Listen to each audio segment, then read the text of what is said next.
So এত সুন্দর জায়গায় যদি একটু বিরিয়ানি না খাই, বিরিয়ানি বং নতুন আউটলেট, যেখানে 25 তারিখ থেকে তোমরাও বিরিয়ানি পেয়ে যাবে। আমরা আজকে র্যাপিডো পার্সেল থেকে অর্ডার করেছি মাটন বিরিয়ানি, এখানে দাঁড়িয়ে।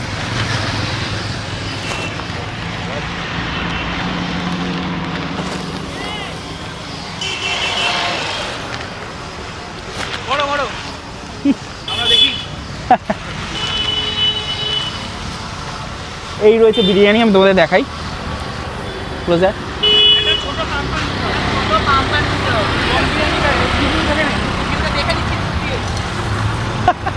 Tata.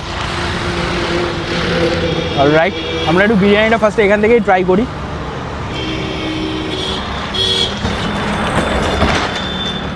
দোলতলায় authentic Kolkata style নবাবি biryani, এখন মধ্যমগ্রামে বিরিয়ানি বং, একদম আমার পেছনে লোকেশন তোমরা দেখতেই পাচ্ছ, একদম দোলতলা রিলায়েন্স, মানে মধ্যমগ্রাম রিলায়েন্স ট্রেন্ডস, ওইদিকে অনির্বাণস বিরিয়ানি, আর ঠিক এইদিকে আমার পেছনে রয়েছে বিচ বিরিয়ানি, আর ঠিক পাশেই হচ্ছে বিরিয়ানি বং খুলে যাচ্ছে 25 তারিখ থেকে। এবার দেখো একটা মজা দেখে, এদিকে এই যে মাটনটা রয়েছে, তো এই মাটনটা আমার হাত দিয়ে ছিটতে হবে না, এই যে এরকম দেখো, বুঝতে পারছো এই মটনের মজাটা? তো সেরকম চামচ দিয়ে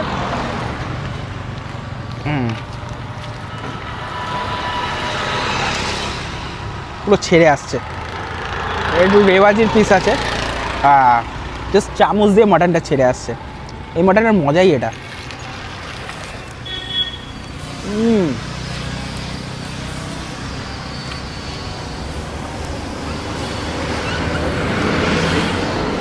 25 তারিখ ঠিক দুপুর 12:30 থেকে এখানে পাওয়া যাবে বিরিয়ানি।